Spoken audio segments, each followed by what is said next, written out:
This is Greg Pass with the Americans in Wartime Experience. Today's date is October the 4th, 2023, and I am in Williamsburg, Virginia. I have the pleasure to sit down with Johnny Berry. Johnny, thank you for joining us today.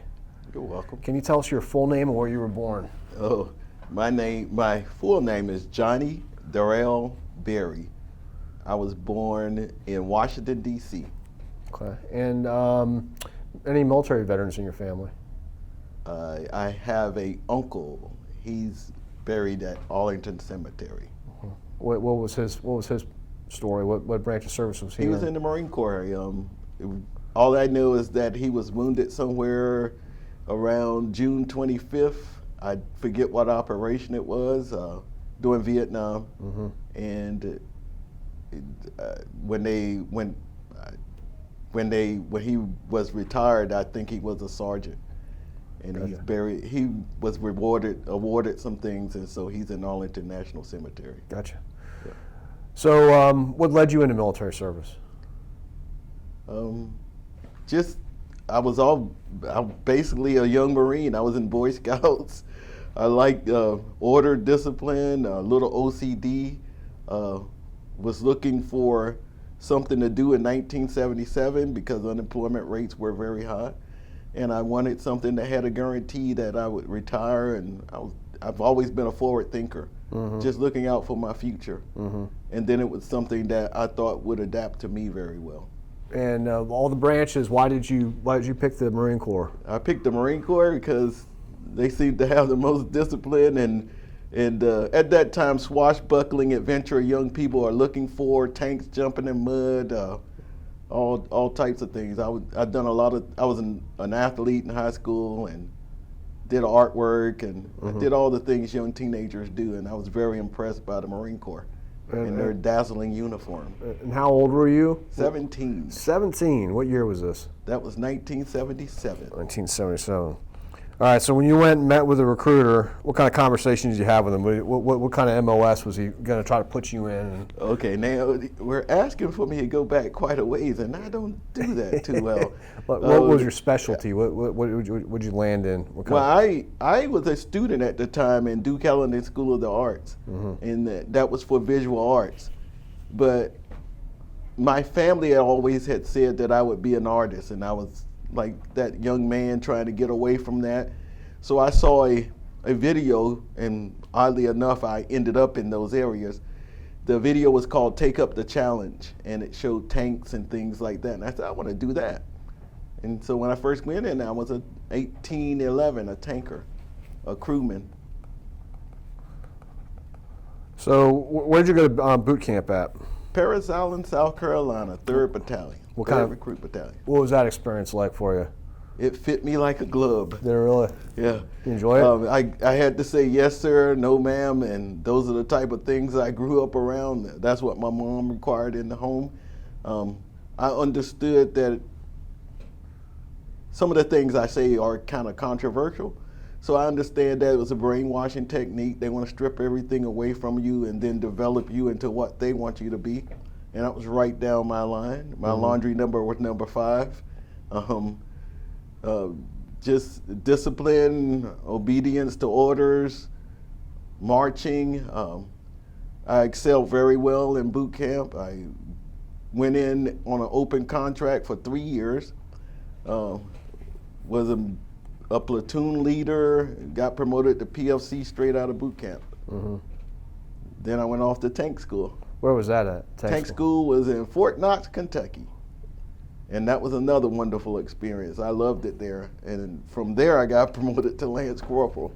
What type of, was it an M60 tank? M60A1 tank, yeah. Can you explain what an M60 is to, if somebody's watching this later doesn't understand what kind of tank it is, what kind of crew, how many guys it takes to operate that? Yes, an M1 tank consists of 4 crew members, somewhere upwards of 60 tons, track vehicle, titanium steel, plated steel, sometimes 10 inches thick, closed areas. I operated as a driver, a gunner, and a tank commander. Those are 3 of the positions. The only one I didn't operate as was a loader.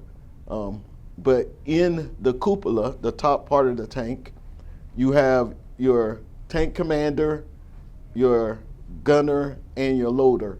And the loader loads the rounds in the 105 tube, and the gunner sits right beside the gun tube, and I really love that, looking through optics and press the button, say on the way, fire, pull the trigger, and you hit your target. Tank commander's just above you. As a tank commander, he can tap you on your head, give you signals that you are familiar with, and that's basically it. There's two machine guns in the tank. One is I think it was a M60, which is like a 7.6 caliber, and then there's a 50 cal armor piercing in the top. And that was like over 40 years ago, so I'm trying to recall things from then. And then I had so many other jobs in the Marine Corps. Gotcha. Yeah. So after you did your advanced training on the tanks, where did you go after that? After that, I went to the basic school in Quantico, Virginia. And there we did operations, traveling around, and I saw officers. I wanted to do that. I took some courses, but there were correspondence at the time, similar to email now. And then from there, I think I was there probably a year. When you say basic school, what do you mean by that, basic school? The basic school is where officer candidates train, and we work along in operations with them so that they get exposed to amphibious vehicles. There are all types of track vehicles. There are Amtraks, I think there are LVT something. Okay, so you were helping train the officer candidates, Yes. Gotcha, okay. Yeah. Okay, so you did that for about a year. About a year, and from there I went to Okinawa, Japan, spent 18 months there. How'd you like Okinawa? All it was great for a young 17, 18-year-old kid. Yeah, I bet. You're on top of the world. It's like being in front of the Titanic ship. I'm on top of the world. You get the tour of the world. I was from Washington, D.C., and exposed to, the one thing about the Marine Corps is you get exposed to multiple cultures and different people, and they all have stories. And I think I know that's what made me who I am, is embracing all the diversities and languages and cultures from the colleagues that I served alongside of. I enjoyed that more than all the physical things, and I've always been kind of physical and rough and just enjoying it. But from there, we were training for a number of things, and I saw some of the things in my record book are items I try to recall, but then some are those that I suppress. I know we did a tour in Mount Fuji, Japan, and over there was an incident where there was a fire and several Marines passed away during a typhoon, and that was just because the base was set up poorly. We were training at that time along with the Japanese Army, and that was in Takagahara, Japan. Okay. Yeah. And were you still doing tanks at this point? I was still doing tanks. Okay, so right now we're only like 2.5 years in the Marine Corps. So you're in Japan, and then where do you go? Then from Japan, I did several ship tours, and what's life like on a naval ship when you're in the Marine Corps? What's that all about? Close quarters, especially if you're, I would say, an NCO, which is an E5 and below. You're usually 4 racks high. You have pictures on the bottom of your rack so you can remember what you're there for, your family members. Correspondence was great back then, and that's something I think is missing now because it's a little different than emails. You got to sit down and script your letter, and I'm kind of picky, so usually I have 3 or 4 versions before I send off the letter, and then you have to wait another week to get the mail back to see what the responses was. And that's the same way school worked. All the time I was in the Marine Corps, I attended some type of schooling. They call it MTI, correspondence, whatever. By the time I got out, I had enough credits for a bachelor's degree. So what were your duties on the ship? On the ship, all I recall is doing a lot of maintenance things on the vehicles. The tanks are loaded on the vehicle. Usually if the ship is like an LPH or something like that, where the back of the ship drops down, Okay. submerged in water, and you drive the tank right on the ship. Or you can load it onto a small carrier, I forget what they are, but now they're more like hydro boats. And you load your tank on there, and then they transport it out to the ship, and off you go. Gotcha. Went swimming in the, I think it was Indian Ocean. One time they dropped the back gate, and of course you got guards up there watching for sharks, and you get to go swimming in the Indian Ocean. And there's several other little tradition things that I'd rather keep those kind of secret, because we don't share a lot of stuff with crossing the equator and other stuff, traditional things. Well, maybe you could talk generically about that, because we do hear some good stories about crossing the equator. Did you enjoy your experience doing that? Yeah, it's always camaraderie type stuff, polywog, all those type of things. Just fun things. Guys do I think there are traditions that make you a closer bond, but really it's team building. And later on you learn that things like that are team building relationships. Yeah. Yeah. Were you married at this time? No. Okay. No. So you talked about letters. At this point in time, how long would it take on average to get a letter if you were on a ship? Were you actually getting letters on the ship, or? We received letters on the ship. A lot of times it was from ship to ship with a line that they slide the bag across and then other times they brought them in because it was like an LPH, and they land helicopters up on the deck. Okay. And then on aircraft carriers, there was mail. Seemed like mail worked a little better on the aircraft carrier, because then you're only looking at maybe a week, but sometimes it could be 10 days before you would write a letter and you get something back later. It was bad taking courses, because you wouldn't find out if you passed or failed, and you couldn't move on until you got that answer back. Yeah. So where were you off to next? We were in Japan, then we were on some ships, and then. Yeah, I know some of the ships like Tarawa, Midway, Dubuque, I think. Just all over. In the career, over a career like that, you get. I was at some 17 duty stations, sometimes twice. So I don't recall them all. Okay. Well, what's the next one you do recall? The major assignment? After Okinawa, I transferred over to be an illustrator. Okay. Yeah, I'm interested in that. So how did that happen? That happened because I found out they had illustrators in the Marine Corps. More so, I was a graphic. I drew pictures. And I went to Duke Ellington School of the Arts. That was my real love, my real passion.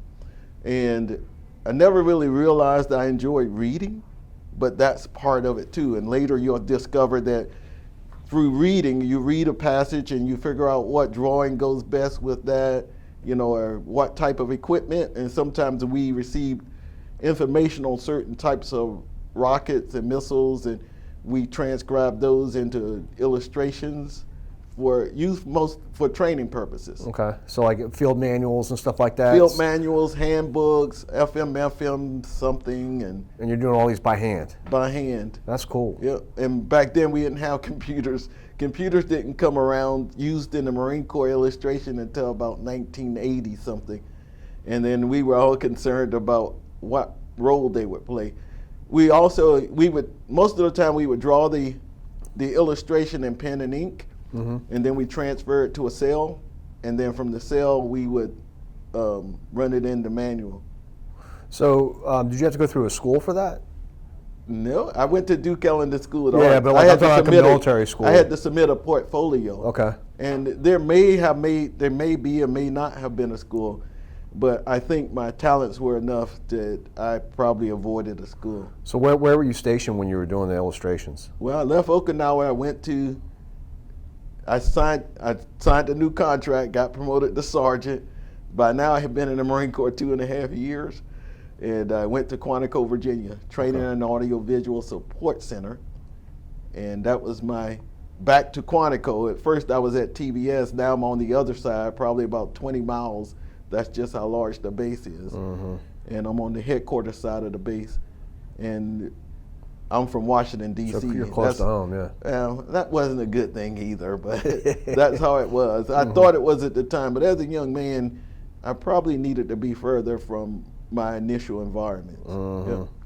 So how long were you at Quantico for that second deployment? I think I left from Quantico and went to South Carolina working in the same field, probably circa 1983, 84. So about 80 to 83. I got married while I was at Quantico, had a family, went down to South Carolina. How'd you meet your wife? Was she in the military? Grew up in the family. Okay. My wife currently I met in the military, but military isn't a good place to have a family because they're not expecting some of the uprooting, and especially in the form of what my career went. And that didn't pose well with my first marriage. Gotcha. Yeah. So you're South Carolina. Went to South Carolina, working training in audiovisual. That's a recruit depot, doing television, illustrations, photography. It's called the Training and Audiovisual Support Center. We actually produced live films for training. Had a television station during Hurricane Gloria. I worked as a meteorologist, because the base is closed down, and you get to do screen time and present the weather to the base, and it was a lot of fun. Still a learning atmosphere. But that's about where my marriage started to dissolve because they didn't want to transfer from the previous base, the Quantico location. Okay. Yeah, I might be missing North Carolina out of one of my trips. Okay. So where are you off to next? I'm gonna say North Carolina. Okay. Yeah. Doing the same kind of work? No, in North Carolina, I went back to tank, got promoted to staff sergeant. Bouncing all over the place. That's what I was saying. I did quite a few things. What'd you enjoy more, the illustration stuff or the tank stuff? I would say at that time I enjoyed the illustration stuff because later I became an avionics tech. Okay. And that was my most enjoyable one. And I was telling you, my career isn't like most people. Yeah. I had a plethora of careers. I worked as a career planner, and anyone knows me. At that time I was very impatient and very ambitious. So North Carolina doing the tanks again, and then where Then I went back to being an illustrator. Back to illustrator. Got promoted, went to being an illustrator. Transferred from being an illustrator, went to career planner school in Norfolk at Portsmouth or something like that. What does that mean, career planner? That you're working as retention for the Marine Corps. Gotcha. And individuals that are looking at careers, education, helping them with their education. I learned a lot about my education at that time because I was always working to further my education. College level things, lateral moves to different careers, looking forward to training and trying to retain the Marines that we have. And there's also certain reports you have to send out, like equal opportunity reports and all those types of things. Yeah. So then what? So I did that, and then I decided, I went to school there and was transferred to Cecil Field, Florida. VMFA 106, I think it was. And I worked there for about 18 months as a career planner, and then it was off to another career. And that would have been the aviation? Yeah, I went to school in Memphis, Tennessee. It's actually Millington, but they call it Naval Air Station Memphis at the time. Okay. And that's where I met my current wife at. She was in the Navy, I was in the Marine Corps. So you're an aviation tech? I was an avionics specialist, or I think that's what it was called. What exactly does that mean? That means you have a deep understanding of electrical operations as well as somewhat physics, how things are connected to one another, and keeping the aircraft running. In the Marine Corps, an avionics will work from the front to the back of the aircraft. In some other fields, you might just have one guy that focuses on a radio or TACAN or wires, but anything electrical based, it's what we were responsible for the upkeep of, to run troubleshooting, testing, fire detection systems, hydraulics, lines leading to hydraulics. We didn't do the hydraulics, but if it's the electrical part, we did it. And what kind of aircraft? I worked predominantly on UH-1Ns. What is that? That's a Huey helicopter. Oh, okay. About a 72, 75 frame. They've been replaced by the Black Hawk now. Mm-hmm. And how long were you doing this work with the Hueys? Approximately. That was from 1986 until 1994. Okay. Yeah. And where were you stationed during this 8-year period of time? I was stationed. Well, I went to school in Tennessee. Mm-hmm. Went out to California. I was out there for about a year, but then my main station was Glenview, Illinois, and I actually told the young guys out at California that they didn't have to, because Desert Storm was just starting up. And I told them, I said, you guys have nothing to worry about until the C-5 started landing on the runway. And then the C-5 started landing on the runway, and it was about June. And I said, oh, well, I'm out of here. I'm going to a reserve base. Mm-hmm. And I thought I would have it easy, but the reserve base got activated too. Okay. And where'd you end up going? We went, I think we were on our way to Turkey, but we had plane problems. Mm-hmm. And the plane set down with hydraulic problems in the Philippines. Okay. And so then, because of things were falling apart in the Philippines, they left us there. Okay. And what unit, do you recall the unit you were with at this point? I was with the Gangsters, HML 776, and they will be proud that I do recall that. Okay. So you're in the Philippines, and what do you guys, this would have been 91? 91, yeah. Oh yeah, it had to be 91. My daughter was born in January. I left in February. Okay.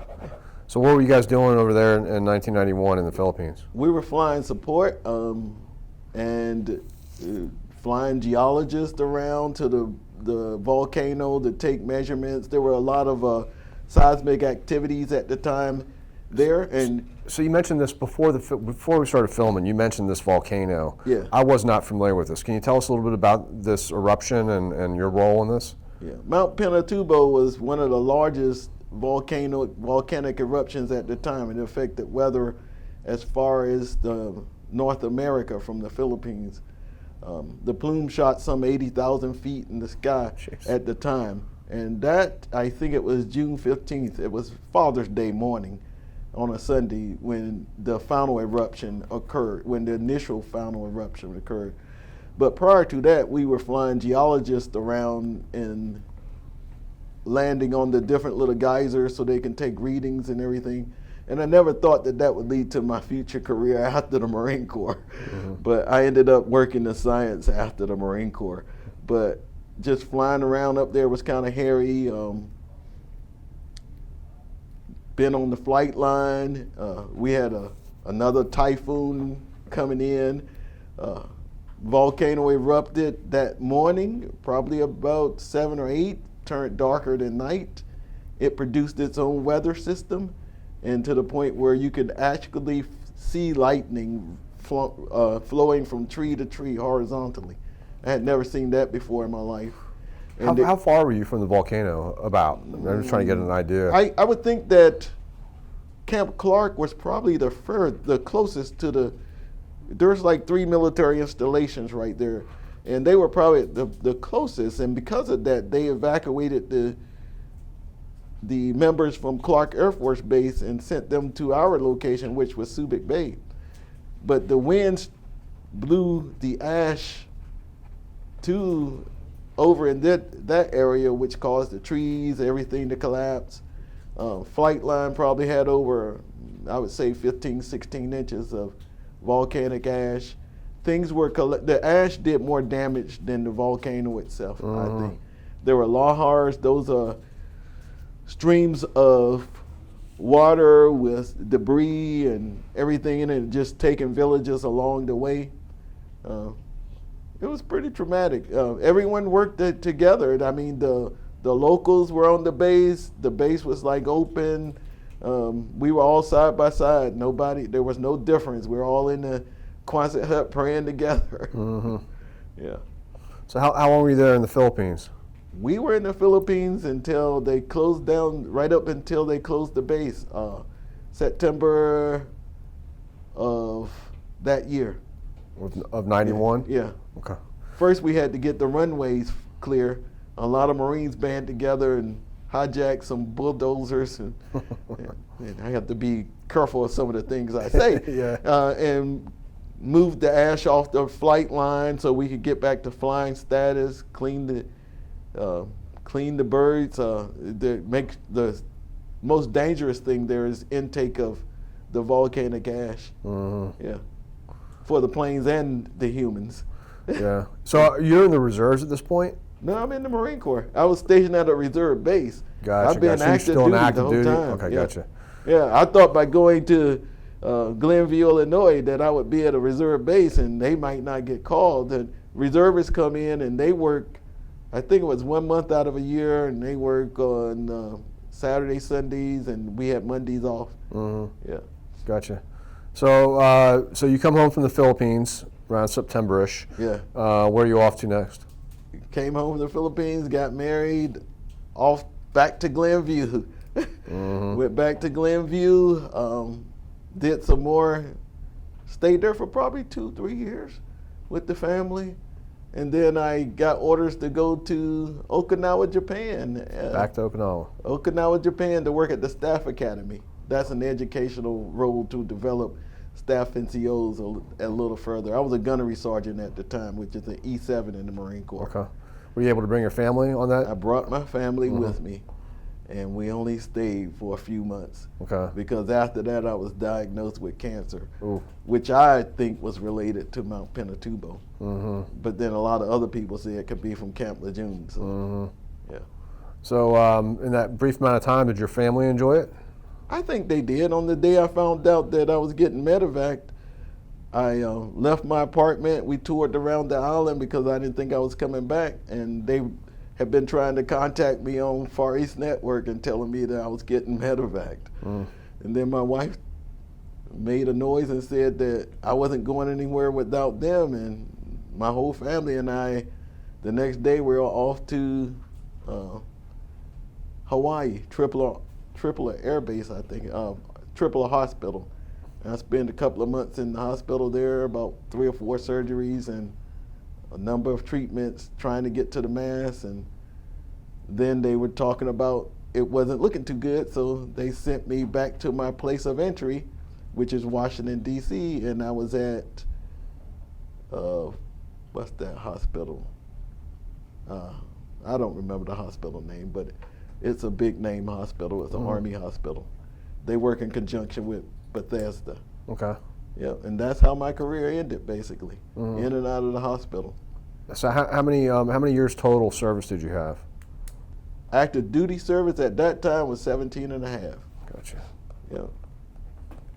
And then you were able to do some reserve time to make your 20 for retirement? I did. I don't really know what the function was, but I did 22 years. Okay. Because I wasn't officially retired from the Marine Corps until October 31st, which is Halloween, 1999. Gotcha. Yeah. I was temporary disability reserve list or something like that. TDRL. Gotcha. Yeah. So let's talk about some bigger scope questions. So if you had a young man or young woman found out that you were in the service for 20 plus years and they said, hey, I'm thinking about enlisting in the Army, Marine Corps, Air Force, whatever, what advice would you give them on how to be successful in a career in the military? Okay, how to be successful. Yes. That's a good one. After I retired from the Marine Corps, I worked at a school, so I did that quite frequently. How to be successful is never pass up an opportunity when it's available to you. And then make sure that you pay attention to the small details. Everything is detail oriented. If you take things inductively, you can build up with small things and become something large. Things you could never even fathom or would never even think would be possible from you. Learning relationships, collaboration, working with people in conjunction. The most important lesson I think I gathered from the Marine Corps was working with diverse opportunities, because if I had stayed in Washington, D.C., I would have only seen the world from one place. And where I am now, I would never even fathom being that young man in 1977 in Southeast Washington, D.C. And that's because of the Marine Corps. And so I owe that to the Marine Corps, along with the education I received. When I say don't pass up an opportunity, if there's education available, then take that education. And every base I went to, I basically did some type of education, some way to better myself.